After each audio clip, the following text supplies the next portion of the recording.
আজকে আমি দেখাবো ক্যাপকাট দিয়ে কিভাবে প্রফেশনাল লেভেলে ভিডিও এডিটিং করা যায়। একজন ভালো প্রফেশনাল লেভেলে ভিডিও এডিটর হওয়ার জন্য দামি দামি কোনো সফটওয়্যারের প্রয়োজন হয় না। সো বন্ধুরা, চলো শুরু করা যাক ক্যাপকাট দিয়ে কিভাবে সহজে ভিডিও এডিটিং করা যায়। প্রথমে ক্যাপকাট অ্যাপসটি ওপেন করুন, তারপরে নিউ প্রজেক্টে ক্লিক করুন, আপনার পছন্দের ভিডিওটা সিলেক্ট করুন।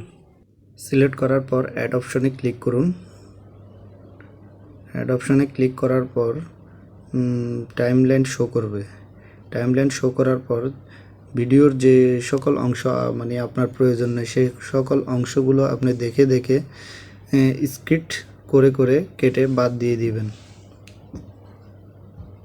যেমন ধরুন, আমার এই কতটুক অংশ আমার ভিডিওতে প্রয়োজন নেই, তাই আমি এটা স্ক্রিপ্ট করে যে অংশটা আমার লাগবে না সেই অংশটা আমি কেটে বাদ দিয়ে দিয়েছি।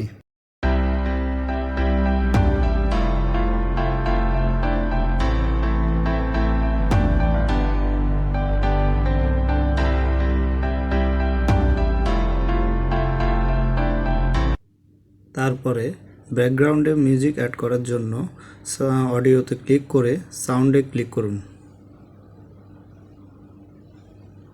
ক্লিক করার পর আপনার পছন্দের অনুযায়ী ব্যাকগ্রাউন্ড মিউজিক সিলেক্ট করুন।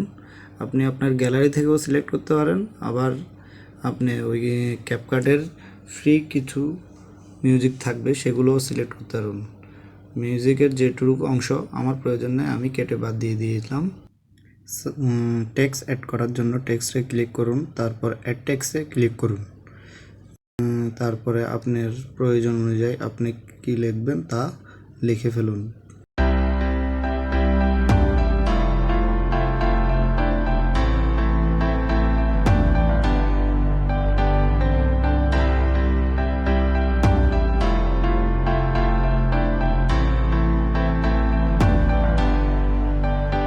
লেখা শেষ হলে ফন্ট সিলেক্ট করুন।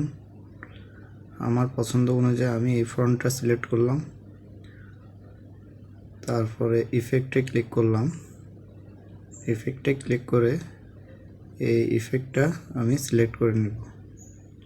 তারপরে অ্যানিমেশন সিলেক্ট করে একটা সুন্দর অ্যানিমেশন দেব।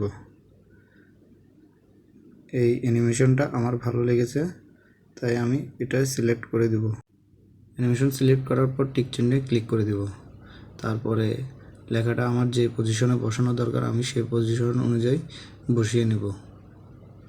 লেখাটা বসানোর শেষে আমি আমার লেখাটা আমার ভিডিওর যে পর্যন্ত রাখতে চাই সেই পর্যন্ত টেনে লম্বা করে দেব। তারপরে আমি পরবর্তীতে অন্য কিছু লিখতে চাইলে আবার টেক্সটে ক্লিক করব। টেক্সটে ক্লিক করার পর আমি লিখব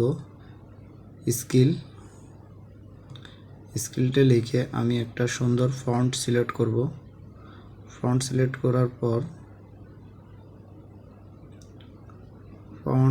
করার পর আমি ইফেক্টে যাব। ইফেক্টে যাই একটা ইফেক্ট সিলেক্ট করব। ইফেক্ট সিলেক্ট করার পর আমি অ্যানিমেশনে ক্লিক করব। একটা ভিডিওর সাথে মানায় এমন ইফেক্ট সিলেক্ট করতে হবে। আমি এই ইফেক্টটা সিলেক্ট করলাম। হ্যাঁ, এই ইফেক্টটা মোটামুটি ঠিক আছে। এরপর আমি এটা জায়গা মতো বসিয়ে দেব। বসিয়ে দেওয়ার পর এটা আমার ভয়েসের সাথে যেন টাইমিং মিলে সে অনুযায়ী আমি এটাকে স্ক্রিপ্ট করে কেটে বাদ দেব। যে অংশটুকু প্রয়োজন শুধু সেই অংশটুকুই রাখব।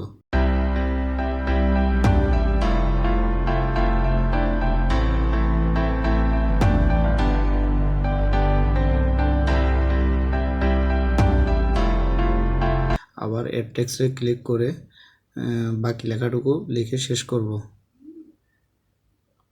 প্রসেস সেমভাবে এটাকেও ফন্ট দেব, ইফেক্ট দেব, অ্যানিমেশন দেব।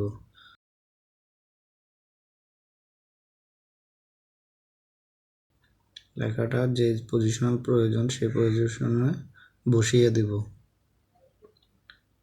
এটাও প্রথম লেখাটার মতো ঠিক ওইভাবে স্ক্রিপ্ট করে কেটে বাকি অংশ বাদ দেব। যেটা আমার প্রয়োজন সেটা আমি শুধু রাখব।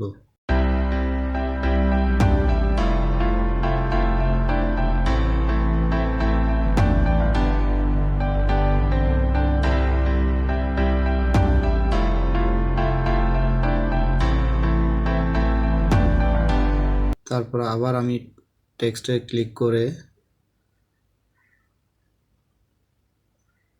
আমার বাকি লেখাটুকু সম্পূর্ণ করব।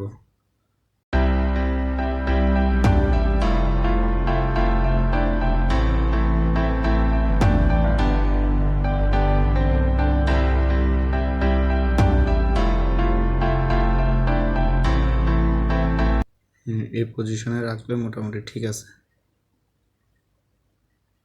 এখানে একটা ইফেক্ট দিই, আগে যে ইফেক্টটা ব্যবহার করছি সেটাই দেবো এখানে। তারপরে একটা অ্যানিমেশন দেব, আগের অ্যানিমেশনটাই ব্যবহার করব, তাহলে ভিডিওটা দেখতে একটু আগে ভালো লাগবে। এরপর যতটুকু অংশ রাখতে চাই সেই অংশটুকু টেনে লম্বা করে দিব। মোটামুটি আমার এখন সব কাজ শেষ। এখন শুধু আমি ভিডিওটা এক্সপোর্ট করে নেব।